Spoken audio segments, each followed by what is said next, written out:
مال کی تنگی، جب تمہارے مال تھوڑا ہو جائے تو جن کے پاس ہوتا اسٹاک کر لیتے ہیں، کہتے ہیں پیسے بتاؤ فی دوری 200 روپے زیادہ دو۔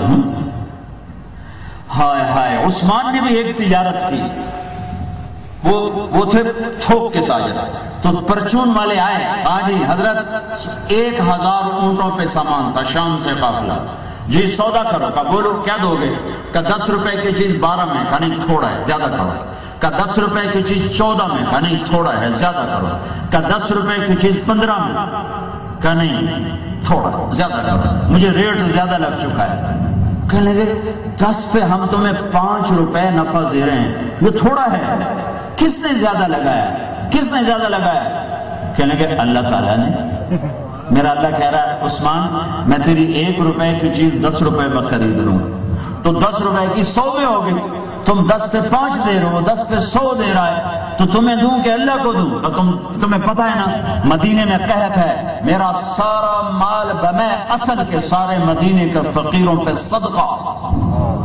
عثمان کی تجارت ہو گئی، اور رات کو عبداللہ بن عباس کو خواب آ گیا۔ خواب آیا، کیا خواب آیا کہ اللہ کا نبی سفید گھوڑے پہ سوار، سب پوشاک، انہوں نے لگام پکڑی، یا رسول آپ کہاں جا رہے ہیں؟ آپ سے ملنے کو جی چاہ رہا ہے۔ کہ آج تو فارغ نہیں، آج عثمان نے اللہ کے نام پہ صدقہ دیا، اس کے بدلے میں اللہ نے جنت کی حور سے نکاح کیا اور پھر اس کا ولیمہ قائم کیا ہے، آج سارے نبی عثمان کا ولیمہ کھانے جا رہے ہیں۔ جنت کے سودے کرو، آپ نے حضرت علی کا ہاتھ پکڑا، کہا علی تجھے بشارت ہو، جنت میں تیرا گھر میرے گھر کے سامنے ہوگا، خوش ہو؟ تو حضرت علی رونے لگے، کہا یا رسول اللہ میرا گھر پورا ہو گیا، بس مجھے اور کچھ نہیں چاہیے، اللہ کے نبی کے گھر کا تیرا گھر میرے گھر کے سامنے ہوگا۔ حسن حسین یہ جنت کے نوجوانوں کے سردار ہیں، فاطمہ میری بیٹی جنت کی عورتوں کی سردار ہے۔ عمر جنت میں محل دیکھا زمرد یاقوت کا، میں نے پوچھا کس کا؟ مجھے کہا گیا قریشی کا، میں سمجھا میرا، میں جانے لگا تو کہا گیا عمر بن خطاب کا۔ بلال تو کیا کرتا ہے؟ میں جب بھی جنت میں جاتا ہوں تیرے قدموں کی آواز آگے سنائی دیتی، تو کیا کرتا ہے؟ کہا جی جب وضو کرتا ہوں 2 نفل پڑھتا ہوں۔ کہا نعمان بن حارثہ میں جنت میں گیا، میں نے تیری تلاوت سنی، اور نعمان مدینے میں تلاوت جنت میں، یہ 10 15 20 ہزار کا مجمع ہے، اس کو سنانے کے لیے کتنے بڑے سپیکر لگے ہوئے ہیں، اور نعمان مدینے میں قرآن پڑھتا ہے، آواز جنت میں، آپ جنت میں ہیں، قرآن کی تلاوت کی آواز آتی ہے۔ آپ نے کہا کون؟ کہا جی نعمان۔ کہا نعمان تو مدینے میں۔ کہا جی ماں کی خدمت کی ہے، اس کی وجہ سے اللہ ایسا خوش ہوا ہے، جب نعمان قرآن پڑھتا اللہ ساری جنت کو سناتا ہے۔ اپنی ماں کی خدمت کر لو، مر گئی تو روتے پھرو گے، پھر لاش کو چمٹ کے کہہ رہا اماں میں نو معافیاں دے چاہ ہے الو، اب کہہ رہا اماں میں نو معافیاں دے چاہ، دنیا میں کہتا بھوک نہیں، چپ کرتے بیٹھ جا، کہ مر گئی میں نو معافیاں دے چاہ۔ ہمارے عزیز فوت ہوا، اس کا اکلوتا بیٹا، اس نے بیٹے کے لیے کیا کچھ نہیں بنایا، تو بیٹا آگے ویسے تھا جیسے ذمہ داروں کے بیٹے ہوتے ہیں، تو جب مر گیا تو اس کے سرانے بیٹھ کے کہہ رہا ابا ہن میں تیری ساریاں منے سا، ہن میں تیریاں ساریاں منے سا، میں کہا ہن کی مننیاں تو، ہن میں تیریاں ساریاں منے سا، تو ایک باری ہٹ ہے میں تیریاں ساریاں منے سا، ہاں ہن ویلے لگ ٹپ گئے، زندہ ہیں تو کچھ کر لو، نہیں تو روتے پھرو گے۔ میرے نبی نے فرمایا کاش میری ماں زندہ ہوتی، اگر وہ زندہ ہوتی اور میں عشاء کی نماز کے لیے مصلی پہ ہوتا اور میں سورۃ فاتحہ شروع کر چکا ہوتا اور ادھر سے میرے گھر کا دروازہ کھلتا اور میری ماں کہتی محمد، تو میں نماز توڑ دیتا، میں کہتا جی اماں جان لبیک یا اماں، میں نماز بعد میں پڑھوں گا، پہلے آپ کی سنوں گا۔ ہائے ہائے، جاؤ بکھڑ کی ماؤں سے پوچھو، اتنے سوراخ ہیں ان کے سینوں میں اولاد کی نافرمانی ہے۔ جاؤ بوڑھے باپ سے پوچھو جو اپنے بچوں سے عزت بچانے کے لیے چھپتا پھر رہا ہے کہ میرا پتر مینو وٹ نہ لوے۔ ایک ذمہ دار میرا پڑوسی کہنے لگا میرا بیٹا آگ میں جل رہا ہو تو میں دعا نہیں کروں گا یا اللہ میرے بیٹے کو بچا لے۔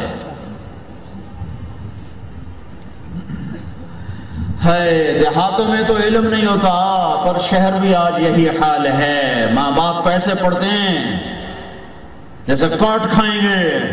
میرے نبی سے پوچھا کہ یا رسول اللہ قیامت کب آئے گی؟ کہا میرے اللہ کو پتا ہے۔ کہ یا رسول اللہ کوئی نشانی بتا دیں۔ کہ جب ماؤں کو ذلیل کیا جائے گا قیامت آ جائے گی۔ جب گکھڑ میں ماں ذلیل ہوگی، جب گجرانوالہ وزیر آباد میں سیالکوٹ میں ماں ذلیل ہوگی، جب گجرات میں ماں ذلیل ہوگی تو رب قیامت کو قائم کر دے گا۔ میرے نبی نے کہا جس نے اپنے ماں باپ کو ستایا اس پہ اللہ کی لعنت، فرشتوں کی لعنت، زمین آسمان کی لعنت، نہ ان کی نماز قبول ہے، نہ روزہ قبول ہے، نہ صدقہ قبول ہے۔ راضی کر لو، ہاں اللہ کی نافرمانی کی بات کرے مت مانو، پر بے ادبی پھر بھی نہیں ہے۔ اخلاق کا جنازہ نکلا ہوا ہے، طلبہ علماء بھی ہیں۔ میں اپنے گاؤں میں تھا، ہمارے پاس ایک چھوٹا سا غریب 2 ایکڑ ٹوٹل اس کی زمین، اس نے خود رمبی چلا اپنے بچے کو پڑھایا، اپنے گھر کو پالا۔ 2 ایکڑ میں کیا بچتا ہے؟ سینکڑوں ایکڑ میں گزارا مشکل ہو رہا ہے۔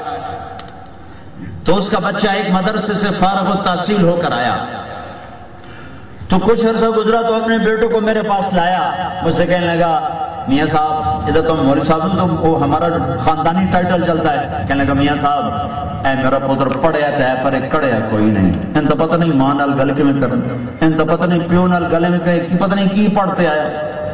کتنا خوبصورت تجزیہ ایک ان پڑھ آدمی نے کیا، اے میرا پتر پڑھیا تے پر کڑیا کوئی نہیں، ان ماں پیو نال گل کرن دی تمیز ہی کوئی نہیں۔ ہائے ہائے ہائے ہائے، کیا کروں؟ اخلاق معاشرت تو نہ کوئی بتاتا، نہ کوئی سنتا، نہ کوئی سناتا ہے۔ مدرسوں میں بھی سارا زور فقہی مسائل پہ لگ جاتا ہے، اخلاق کے ابواب سوتے سوتے پڑھے جاتے ہیں، سوتے سوتے سنے جاتے ہیں، سوتے سوتے سنائے جاتے ہیں۔ کیا خبر اخلاق کس چیز کا نام ہے، درگزر کس چیز کا نام ہے، وسعت صدر کس چیز کا نام ہے۔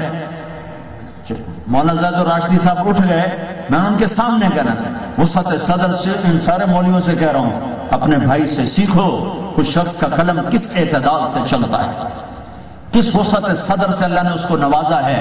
پوری دنیا میں شاید انگلیوں پہ گنے جانوں میں سے ایک آدمی زاہد الراشدی ہو کہ جس سے اختلاف کرنے کا سلیقہ ہے۔ ہمارے مولویوں کو اختلاف ہو جائے تو گلے پکڑنے پہ آ جاتے، مارنے پہ آ جاتے کہ جیسے بس ہم ہی صحیح ہیں باقی سارے غلط۔ میں ان کے قلم کو سلام کرتا ہوں کہ مخالف سے مخالف آدمی ان کی تحریر پڑھے گا تو کہے گا کہ یہ شخص ناصح امین ہے، یہ میری خیر خواہی میں لکھ رہا ہے، یہ میرا دشمن نہیں۔ اور ہم ایسے لکھتے ہیں جیسے ہم پکے دشمن سے خطاب کر رہے ہیں۔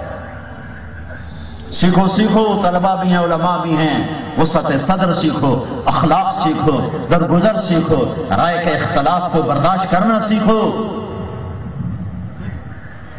عجب اس شخص کا قلم ہے، عجب قلم ہے۔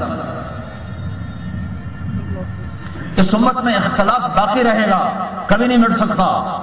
میرے نبی نے دعا مانگی تھی، یا اللہ ان پہ کوئی ظالم آ کے مٹا نہ دے، اللہ نے کہا قبول۔ یا اللہ ان پر کوئی آسمانی عذاب ایسا نہ آئے کہ انہیں مٹا دے، قبول۔ یا اللہ ان پر کوئی قحط ایسا نہ آئے کہ مٹا دے، قبول۔ یا اللہ ان میں اختلاف نہ ہو، تو میرے اللہ نے کہا نہیں میرے حبیب اختلاف ہوگا۔